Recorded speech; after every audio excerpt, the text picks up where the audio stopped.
महागाई म्हणजे खरं म्हणजे किंवा इन्फ्लेशन म्हणजे महागाई किंवा किमतीमध्ये वाढ होणं. आपण ज्या वस्तू किंवा सेवा या बाजारातून विकत घेतो त्या सगळ्या. एक मिनिट कॅमेऱ्यात अजिबात जाऊ बर नका बर बघा. माझ्याकडेच बघू बर फक्त. बर परत सुरू करूया. महागाई म्हणजे वस्तूंच्या किमती वाढणं, वस्तू किंवा सेवांच्या किमती वाढणं. बाजारात ज्या गोष्टी आपण विकत घेतो त्यांच्या किमती वाढणं म्हणजे महागाई. ही इतकी अगदी सोपी ही व्याख्या आहे. त्याची कारणं जे त्यातलं चलनवाढ हे एक कारण आहे. म्हणजे महागाईला नेहमी दोन महत्वाची कारणं इकॉनॉमिक्सच्या थेअरीप्रमाणे. एक त्याला कॉस्ट पुश असं म्हणतात, दुसरं डिमांड पूल असं म्हणतात. म्हणजे उदाहरणार्थ एखादे कॉस्ट ऑफ प्रोडक्शनच जर का वाढली तर म्हणजे उदाहरणार्थ खतांची किंवा इनपुट्सची जर का किंमत वाढली तर आउटपुटची किंमत वाढणं. एक उत्तम उदाहरण म्हणजे तेल आपण इम्पोर्ट करतो त्या डॉलरच्या मध्ये किमती वाढत गेल्या आणि त्यामुळे जर का आपण जिथे ते तेल वापरू म्हणजे ट्रान्सपोर्टेशनमध्ये, वाहतुकीमध्ये, इतर अनेक ठिकाणी त्या सगळ्याच्या किमती वाढत गेल्या आपल्या इच्छा असो न असो. त्याला कॉस्ट पुश इन्फ्लेशन म्हणतो. दुसरं म्हणजे डिमांड पुल इन्फ्लेशन.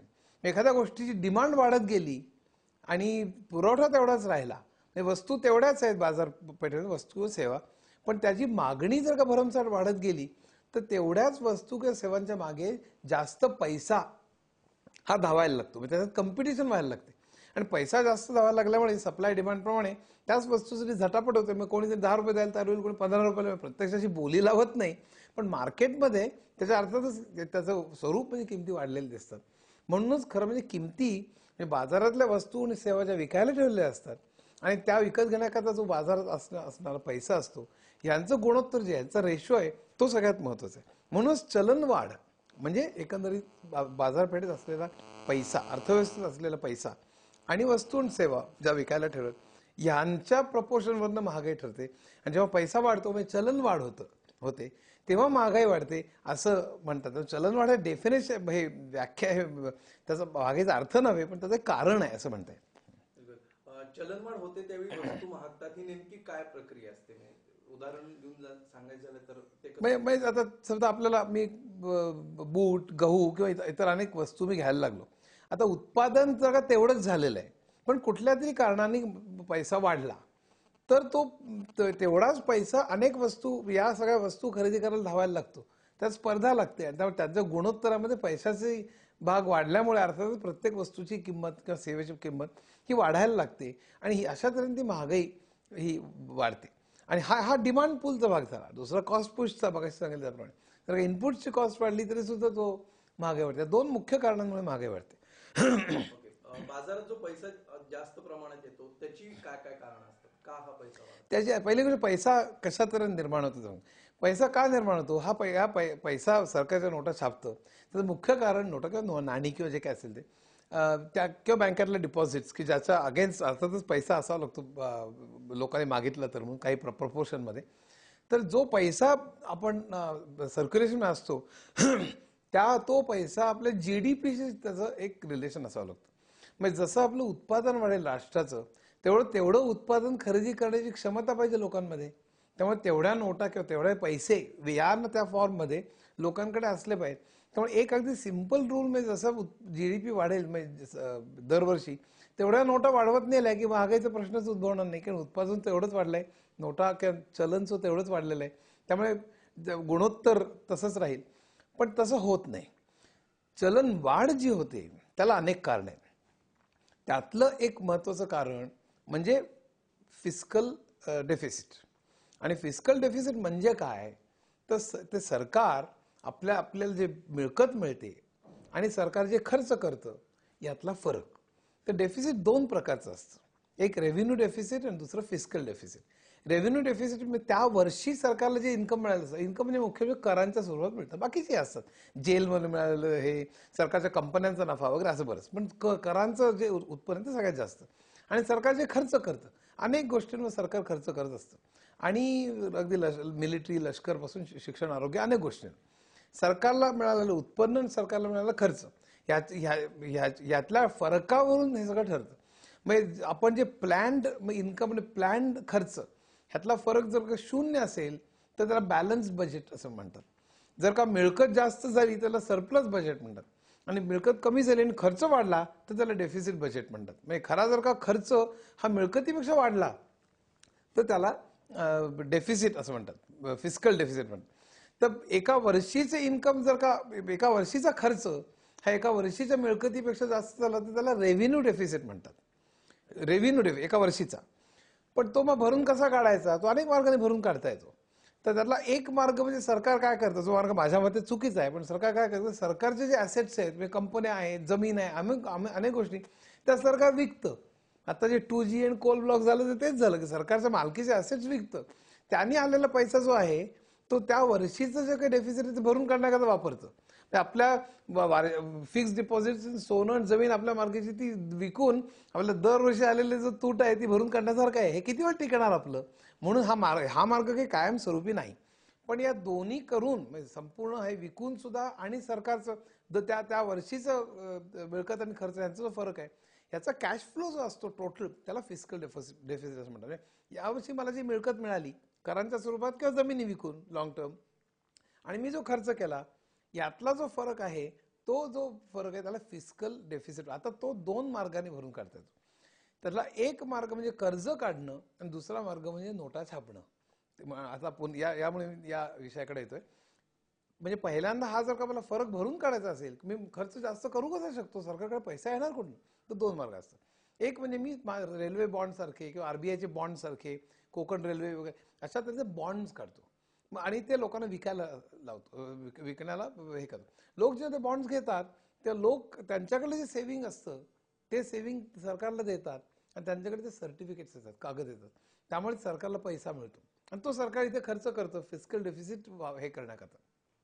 पण लक्षात ठेवा त्यामुळे सरकारमधला चलन म्हणजे सरकार अर्थव्यवस्थेत खेळणारा पैसा वाढत नाही. त्याच्यामुळे एकंदर पैसा तेवढाच आहे. त्यामुळे त्याची ताबडतोब महागाई ताबडतोब त्याच्यामुळे वाढणार नाही.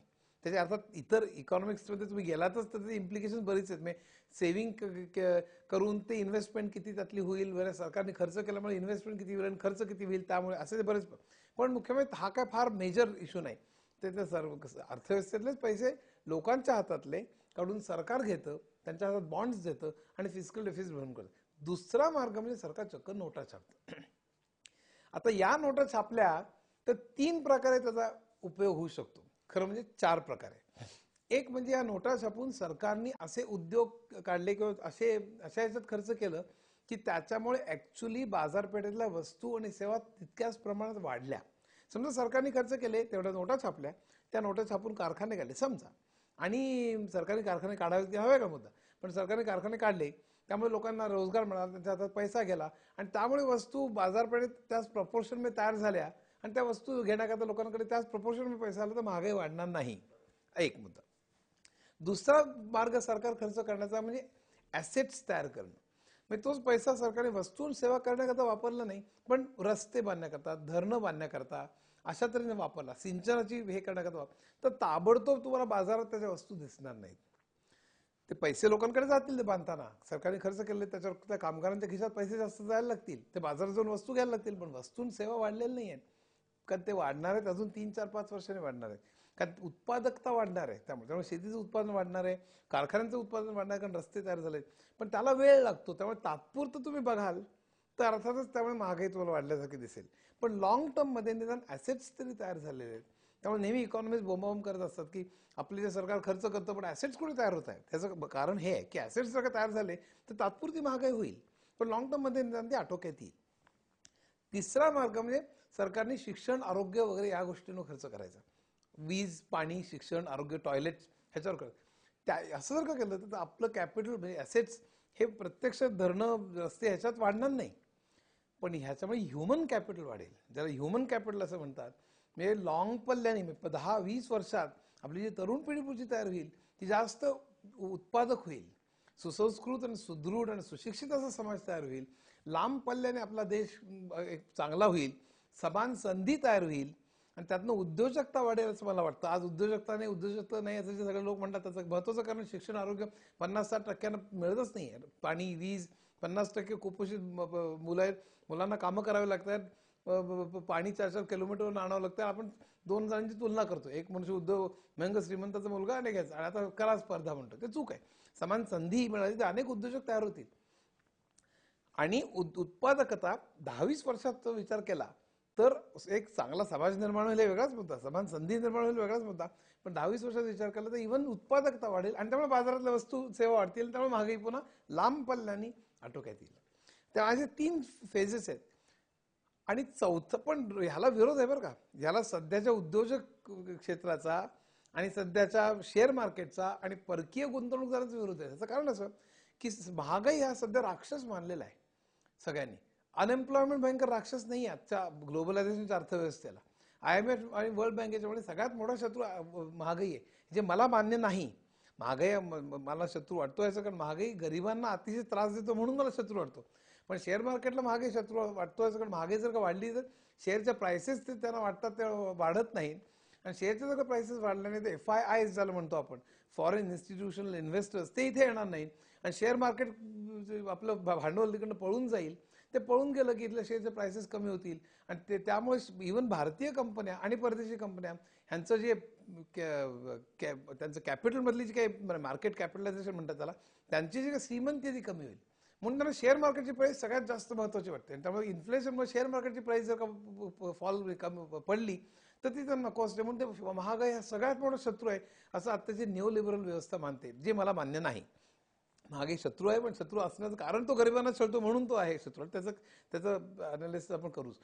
पण यात हे जे 3 मार्ग आहेत, एक म्हणजे प्रत्यक्ष वस्तू सेवा तयार करणं किंवा धरण पूल अशा ॲसेट्स तयार करणं किंवा शिक्षण आरोग्याच्या लॉंग टर्म ह्युमन कॅपिटल करणं, असे 3 मार्गाने सरकार हे पैसे खर्च करू शकतो. चौथा मार्ग म्हणजे सरकारने नोटा छापायच्या आणि लोकांना चक्क वाटायचं, म्हणजे वर्स्ट म्हणजे विमानातून फेकायच्या किंवा कामाला लावायचं आणि त्याचं उत्पादकता काही भयंकर वाढत नाही, धरणंही होत नाहीत, रस्ते होत नाहीत, पूल होत नाहीत, काही सिंचनाला मदत होत नाही. जी टीका आज सरकारवर होती आणि त्यातली काही रास्त आहे की सरकार अमुक स्कीम काढतं, तमुक स्कीम काढतं. नरेगाच्या ज्या स्कीम्स आहेत, नरेगा स्कीम ती सगळ्यात मोठी होणारी जी काही टीका आहे की नरेगामुळे एम्प्लॉयमेंट मिळते, लोकांच्या हातात पैसे जातात, ठीक आहे, पण त्याचे ॲसेट्स कुठे तयार होत आहेत? ते जर का वापरून जर ॲसेट्स तयार झाले तर ठीक आहे, यावर्षी कदाचित महागाई वाढेल, पण लॉंग टर्ममध्ये निदान आम्हाला चांगले प्रॉडक्टिव्हिटी वाढेल. त्यामुळे लॉंग टर्ममध्ये तरी महागाई आटोक्यात येईल, पण ते होत नाही आणि ही टीका रास्त आहे असं मला वाटतं. तर हे 4 आहेत, म्हणजे वस्तू सेवा तयार करणं, धरणं, अमुक ॲसेट्स, ह्युमन कॅपिटल किंवा चक्क अनप्रॉडक्टिव्ह ह्याच्यात पैसे वाटणं. हे 4 मार्गाने सरकार हे फिस्कल डेफिसिट हे भरून काढण्याकरता पैसे वाढलेले जे नोटा आहेत त्याचा वापर करू शकतो. पण फिस्कल डेफिसिट आटोक्यात आणण्याकरताच म्हणून इंटरनल डेट वाढवणं, कर्ज वाढवणं लोकांकडनं बॉन्ड्स घेऊन, इथलं किंवा परदेशचं.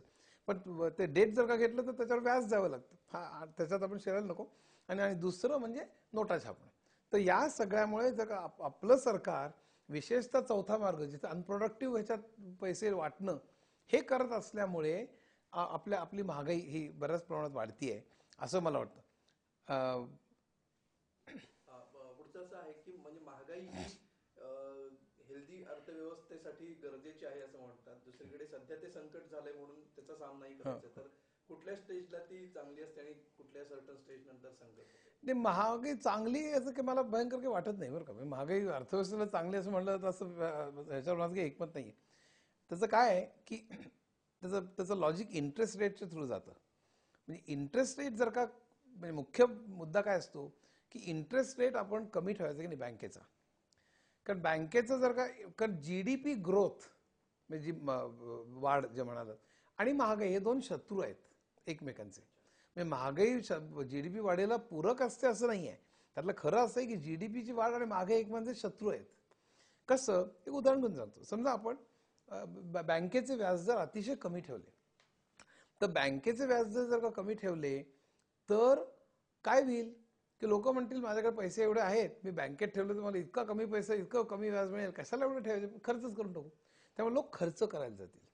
त्यामुळे कन्झ्युमर्स जे असतात ते प्रचंड, कारण EMI खूप कमी असतो बँकेचं व्याजदर असलं, जनरली बँकेचं व्याजदर कमी असलं म्हणजे 2 तऱ्हेने असतं. एक आपल्यासारख्या कन्झ्युमर्सना जे आपण कर्जाऊ करतो त्याच्यावर व्याज कमी लागतं, आपण ज्या ठेवी ठेवतो त्यांच्यावरही कर्ज कमी मिळतं, असं दोन्ही असतं. तर त्यामुळे ग्राहक म्हणतो की आपण मी ठेवल्या ठेवी तर भयंकर कमी हे मिळतंय, शिवाय मी खर्च केले तर मला कमी व्याजाने पैसे मिळत आहेत कमी खर्च करायला, EMI, मग TV घेऊ, घर घेऊ, त्यामुळे लोक खर्च करायला जातात. तसंच उद्योजक म्हणतो अरे खरं व्याजदर एवढा कमी आहे, मी आता जास्त पैसे घेईन आणि गुंतवणूक करीन, तर नवीन कारखाने निघतात, नवीन रोजगार मिळतो आणि त्यामुळे GDP वाढतो. लोक खर्च करायला जातात, आपल्याला लोक टीव्ही घ्या, त्यामुळे डिमांड वाटते. डिमांड मीट करण्याकरता उद्योजक जास्त कर्ज आणि पैसे घेतात, ते कारखाने काढतात आणि म्हणून जीडीपी वाढतो. त्यामुळे कमी व्याजदर हा जीडीपी वाढण्याकरता पूरक असतो. पण कमी व्याजदर जो असतो त्यामुळे पैसा खेळणारा पण प्रचंड वाढतो. आणि हा कारण आपण खर्च करतो, जीडीपी उद्योजक नवीन उद्योग काढतात, लोकांच्या हातात खेळणारा पैसा प्रचंड वाढतो. त्या प्रमाणात जर का वस्तूंसह वाढल्या नाहीत, हे बऱ्याचदा होतं, आणि तर महागाई वाढते. त्यामुळे कित्येकदा व्याजदर जर का वाढला तर जीडीपी वाढतो, पण महागाई सुद्धा वाढते. या अर्थाने महागाई पूरक असं कदाचित कोणीतरी म्हणालं असेल, पण असं नाही की महागाईमुळे जीडीपी वाढतो. जीडीपी आणि महागाई एक म्हणजे विरुद्ध आहेत. महागाई जीडीपी वाढला तर महागाई सुद्धा वाढते. एक राक्षस एक जर का जीडीपी वाढण्याचं जर का आपण ध्येय पूर्ण करत असलो तर महागाईचं राक्षस उभा राहतो. ह्याच्या उलट व्याजदर वाढवले तर काय होतं की व्याजदर वाढवले तर आपल्याला मनुष्य काय म्हणतो की चला व्याज आता 11, 12, 15, 12% व्याज मिळते, चला ठेवी ठेवून टाकू, आपण खर्च नको करायला. त्यामुळे एकंदर डिमांड पडते. तसंच व्याजदर वाढवल्यामुळे कारखानदार म्हणतो एवढं प्रचंड व्याज देऊन कोण गुंतवणार, आपण गुंतवणूक थांबते आणि डिमांडही पडलेलीच आहे. त्यामुळे कारखानदार सुद्धा गुंतवणूक करत नाही. त्यामुळे अर्थव्यवस्थेतला पैसा कमी खेळायला लागतो. पैसा कमी खेळायला लागल्यानंतर महागाई अर्थातच कमी होते. त्यामुळे आपलं ध्येय साध्य झालं, पण जीडीपी कमी होतो. कारण लोकांचा खर्च करून डिमांड वाढते, कमी होते आणि उद्योजक कमी कारखाने काढतात. ह्याचं एक्स्ट्रीम उदाहरण रिसेशन आणि डिप्रेशन वगैरे. पण मुख्य म्हणजे जीडीपी आणि महागाई दोन वेगळे विरुद्ध राक्षस आहेत, हे लक्षात ठेवलं. आणि ते एक म्हणजे विरुद्ध, एक कंट्रोल करायला जावं तर दुसरं, महागाई कंट्रोल करायला जावी तर जीडीपी फॉल होतो. जसं आता सगळ्या चिदंबरमच्या आणि सगळ्या ज्या पॉलिसीज आहेत महागाई कंट्रोल करण्याकरता आरबीआयने काही केलं की जीडीपी कमी. आता जीडीपी कमी होण्याच्या इतरही अनेक कारण आहेत, आणि जीडीपी वाढीच्यासाठी आपण इंटरेस्ट रेट जर का कमी करायला लागलो आणि इतरही अनेक गोष्टी आपण समजा करायला लागलो तर महागाई वाढायला लागते. आपल्या महागाई वाढेल फक्त ते कारण नाहीये, बाय द वे, हे मी त्याच्याकडे येणार आहे. पण मुख्य म्हणजे ही दोन एकमेकांच्या विरुद्ध असणारी अशी ध्येय आहेत, आणि त्यामुळे हे असं. पण आज जो इंटरेस्ट रेट जास्त आहे हे लक्षात ठेवा, तो काही महागाई कंट्रोल करण्याकरता इंटरेस्ट रेट वाढवलेला आहे अशातला भाग नाही. इंटरेस्ट रेट आपला ग्लोबलायझेशनच्या हायच राहिलेला आहे. कारण अमेरिकेमध्ये 2-2.5% व्याज जर आहे आणि आपल्याकडे समजा 8% 10% मिळत असेल तर फॉरेन कॅपिटलला इथे येऊन गुंतवणूक करता यावी फिक्स्डमध्ये किंवा इतरही अनेक प्रकारे, म्हणून इथले इंटरेस्ट रेट मुद्दामून हाय ठेवलेले आहेत, हे लक्षात ठेवा. कारण आपले इंटरेस्ट रेट जर 2, 3 आणि 4% ठेवले तर आपल्याकडे कॅपिटल येणार कुठनं, फॉरेन एक्सचेंज येणार नाही. आपलं करंट अकाउंट डेफिसिट प्रचंड वाढेल, म्हणजे तो आणखीन वेगळाच राक्षस आहे. तर त्यामुळे इंटरेस्ट रेट हाय ठेवणं हे आत्ताच्या इकॉनॉमिक पॉलिसीचं एक महत्त्वाचा भाग आहे. पण त्यामुळे इंटरेस्ट रेट हाय आहेत, पण इंटरेस्ट रेट हाय ठेवल्यामुळे मग त्याचा आता जीडीपीवर परिणाम होतो मगाशी म्हटल्याप्रमाणे. आणि त्यामुळे इन्फ्लेशन आत्ता प्रॉब्लेम काय आहे म्हणजे भारत सरकार पुढे की जीडीपीचा जो 4.5% रेट आलेला आहे, 4.5 ते 5%, आणि महागाई सुद्धा हाय आहे, त्याला स्टॅगफ्लेशन म्हणतात. हा स्टॅगफ्लेशन हा जो शब्द आहे सॅम्युएल्सनने वापरला होता. सॅम्युएल्सन एक मोठा केन्सियन इकॉनॉमिस्ट होऊन गेला. त्यांनी पण की मगाशी सांगितलं एक राक्षस कंट्रोल करायचा तर दुसरा वाढतो, दुसरा कंट्रोल तर पहिला वाढतो. पण हे दोन्ही एकत्र जर का आले तर त्याला स्टॅगफ्लेशन म्हणतात. ती फार कठीण परिस्थिती आहे, जी 1970च्या दशकात अमेरिकेत आली होती किंवा युरोपमध्ये. पण ती फार कठीण असते, म्हणून आता आपला क्रायसिस फार सोपा नाही आहे. कारण एक कंट्रोल करायचं दुसरं, पण दोन्ही वाढलं तर करायचं काय की इंटरेस्ट वाढवायचा कमी ठेवायचा, आणि इतरही अनेक त्याला हे असतात. तर हा त्यातला महत्वाचा एक मुद्दा एक्सप्लेन करावा म्हणून मी सांगितलं की कॉन्ट्रास्ट जो आहे आपला आणि पेच जो आहे तो आहे.